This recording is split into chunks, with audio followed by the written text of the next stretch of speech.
I'm Claudia, and I will be presenting personal likelihood and familiarity in the simulation of future events. So the idea of seeing or predicting the future has fascinated humanity for centuries.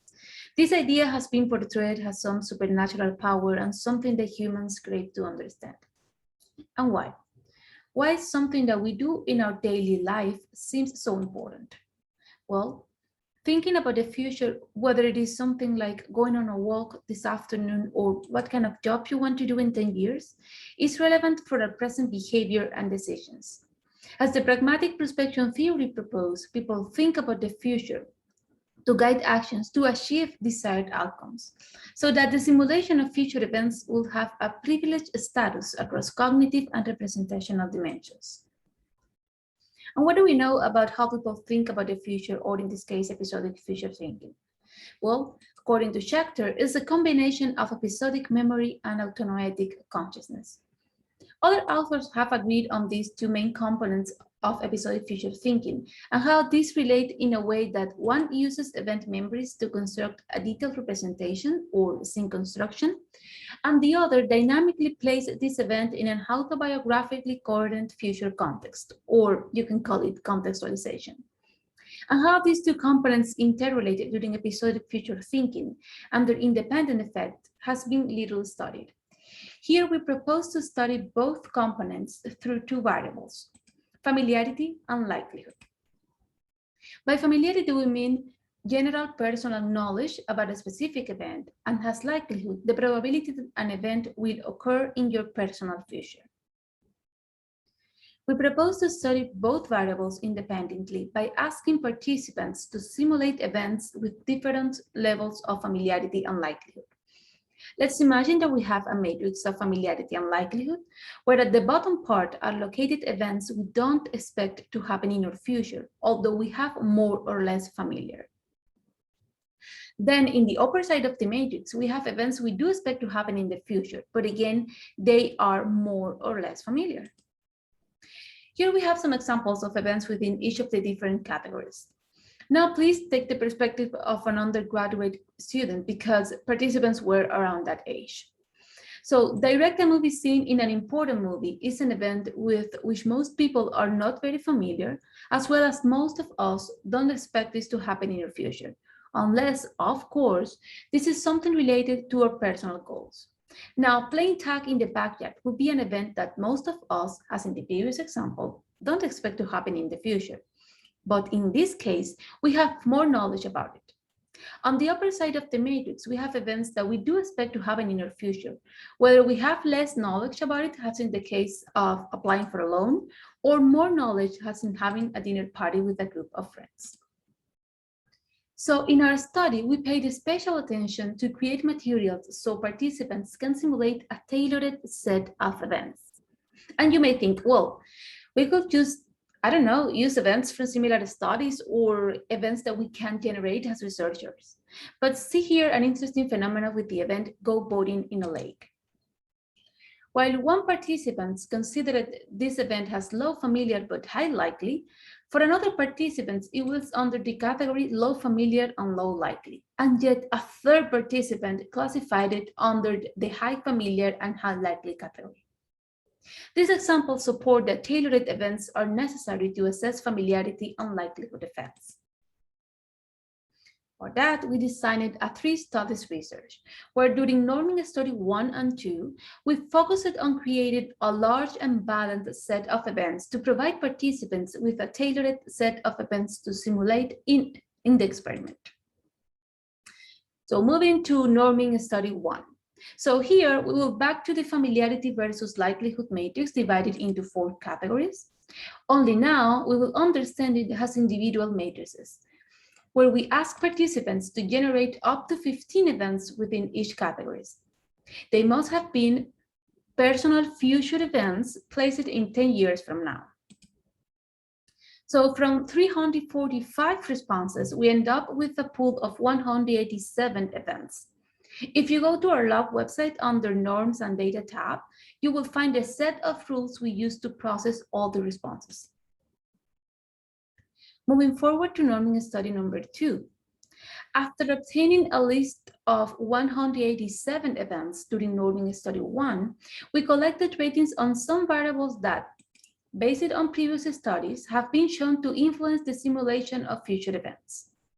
Our goal was to control as much as possible the influence of extraneous variables to improve effects isolation. Also here, familiarity and likelihood assessments help us to distribute events into the 4 categories and select the best candidate for the final group of events. So from approximately 20 responses per event, we created a balanced set of 43 events. Moving forward to our final study, we divided the study 3 into 2 parts, where during part 1, we asked participants to rate a pool of events according to these variables. As you can see, they are the same variables that we use in norming study 2. Afterward, we processed that information and created a personalized balanced set of events for each participant. In part 2, we again contacted participants and we asked them to mentally simulate 2 events for categories. Then we asked them to narrate what they simulated, what they saw in their minds, and finally, rate their own experience while simulating.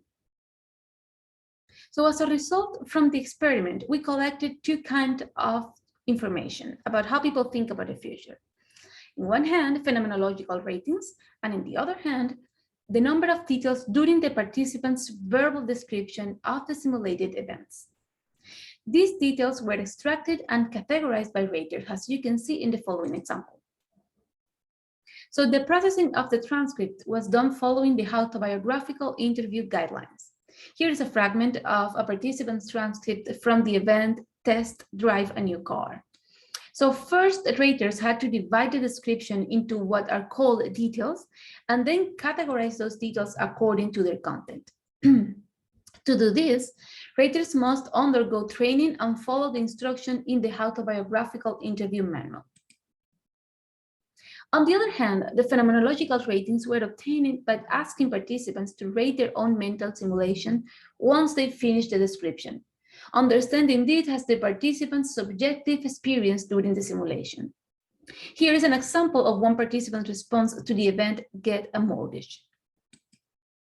And what did we find about likelihood? Well, the likelihood of an event happening in the future significantly enhanced the perceptual information perceived and produced when simulating future events.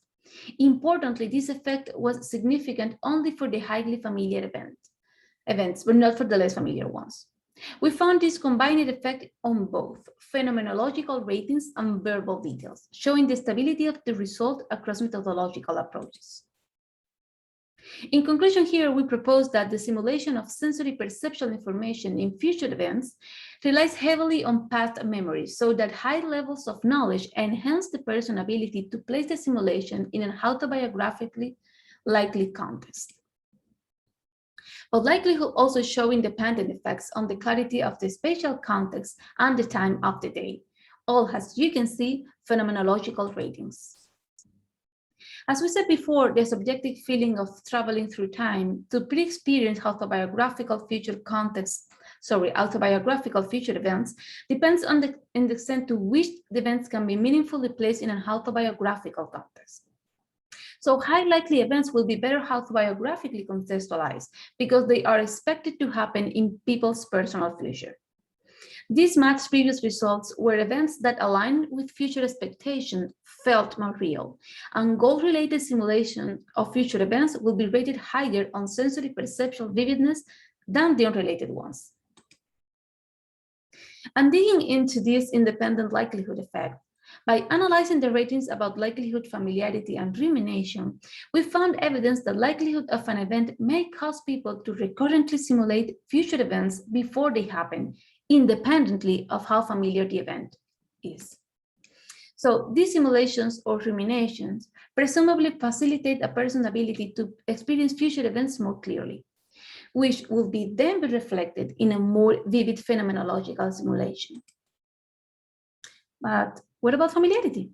Well, high levels of familiarity were expected to enhance the phenomenological experience of mentally simulated future events, specifically over time of the day. Constructing vivid scenario of future events involved using knowledge previously acquired from multiple sources. So then familiar events are those with a greater amount of associated information and knowledge, which positively impacts the phenomenological experience during simulation. Overall, the vividness of a person's sensory experience should increase with event familiarity, because thinking about the future involves using previous knowledge that enhance mental representation of future events. And what we can conclude here? Well, the two main components of episodic future thinking interact to enhance the sensory vividness and details of the simulation of future events. Likelihood enhances the sensory details, but only for the highly familiar events. These support the constructive episodic simulation hypothesis that episodic future thinking relies heavily on sampling episodic memories. Both components also have relatively independent effects on the simulation vividness of future events, being likelihood the component with more effects found across results. And finally, effects were more evident in participant subjective measures than in external measures. Saying that, I would like to thank McRae Cognitive Lab and thank you for listening to my presentation.